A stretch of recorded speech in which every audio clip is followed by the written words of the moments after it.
YouTube, what is good? It's been a while. Some of you have asked in the comments and other videos. I've read some comments. Where you at, Davey V? What's going on? Where are you? And I think it's been an interesting time for everyone, to say the least. And I hope everyone and their families are doing good.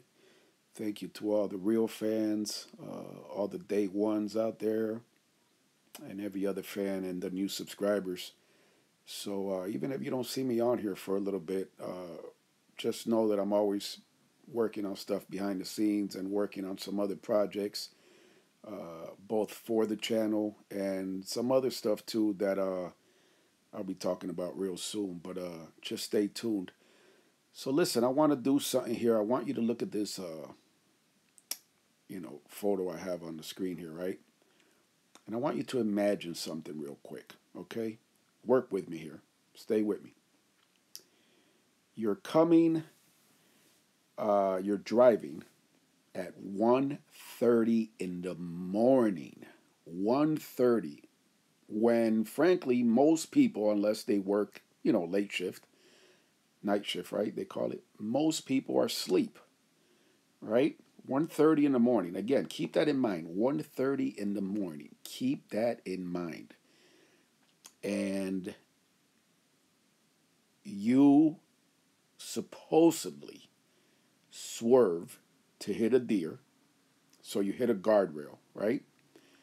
And a lot of you have seen the other video already, so you know where I'm going with this. This is Greece, New York Police Chief Drew Forsythe's official police issued, town issued cruiser, right? This Chevy SUV here, right?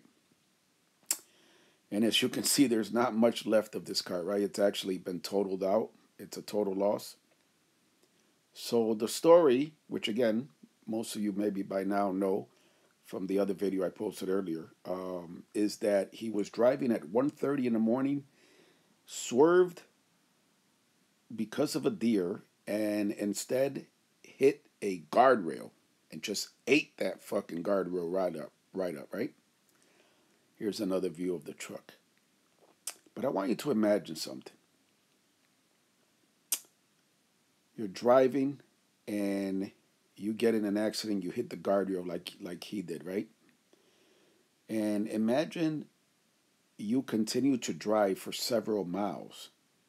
He drove this vehicle for several miles with one tire basically gone. He drove this vehicle pretty much like you see it here for several miles.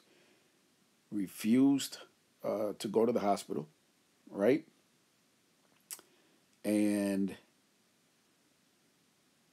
didn't take a breathalyzer test because supposedly, right, the police that responded did not think that he looked impaired.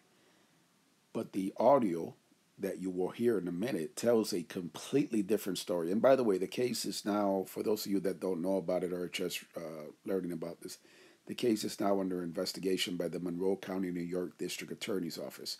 So this is going to be an interesting one, and we're going to stay with it. But my point here is the above the law entitlement that is extended to law enforcement officers and officials, especially a top cop, in this case, the chief of Greece, New York, Drew Forsythe. No breathalyzer, basically no questions. He drove for several miles, and which is interesting because here's another thing that a lot of people haven't realized. He drove. He was more than likely drunk.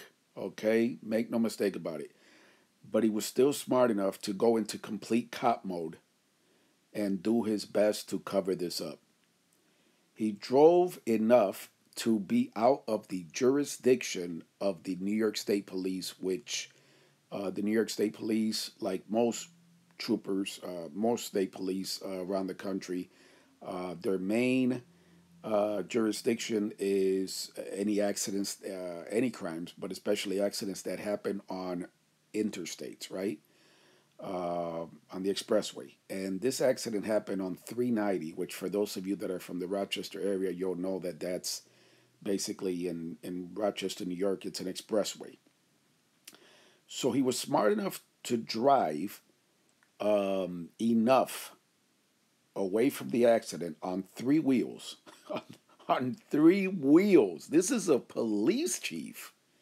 On three wheels. He was smart enough to drive just to be just out of the jurisdiction of New York State Police.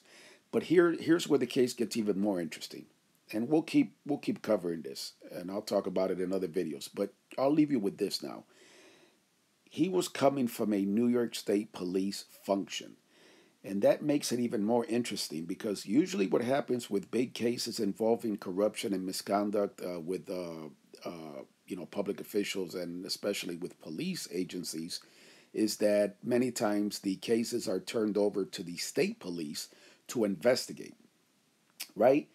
For no, they don't want to give off any kind of impression that there's any kind of favoritism or whatever. So usually the state police handle this.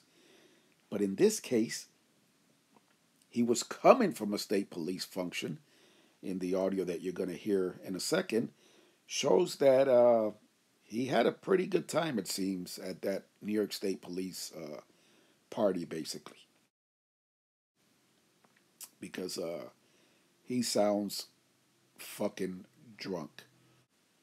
But my point is, imagine if that was you.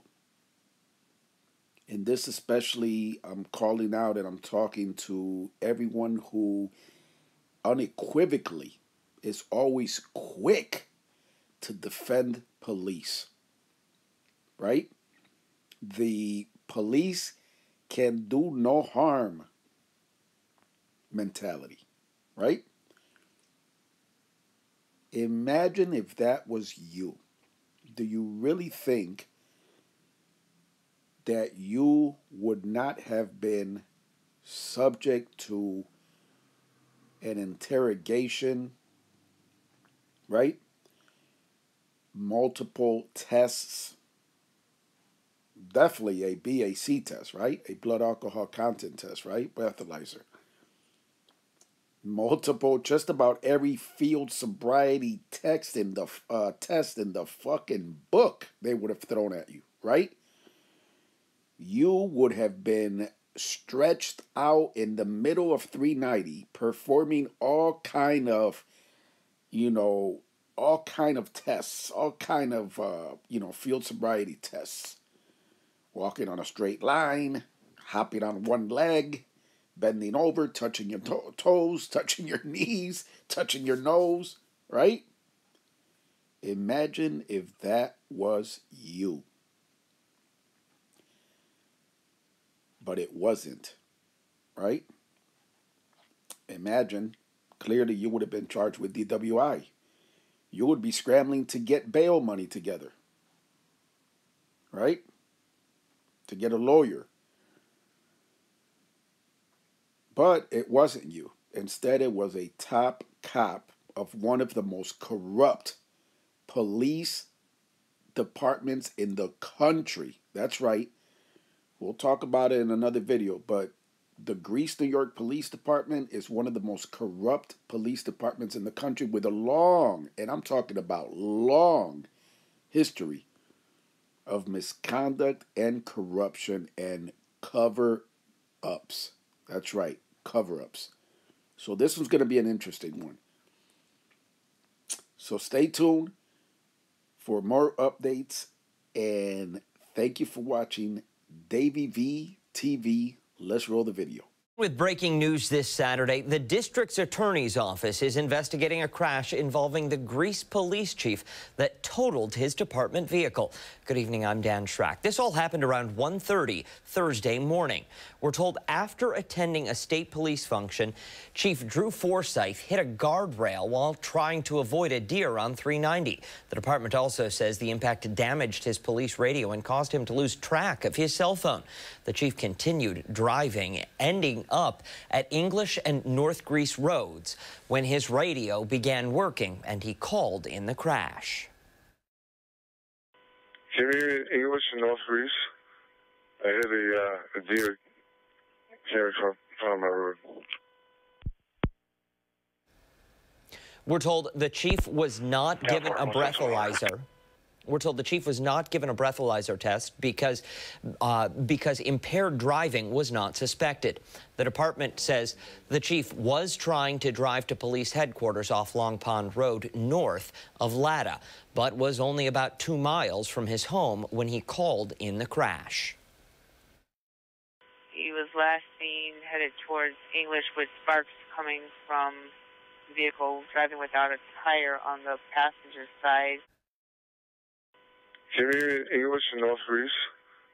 I hit a deer carry truck on my road.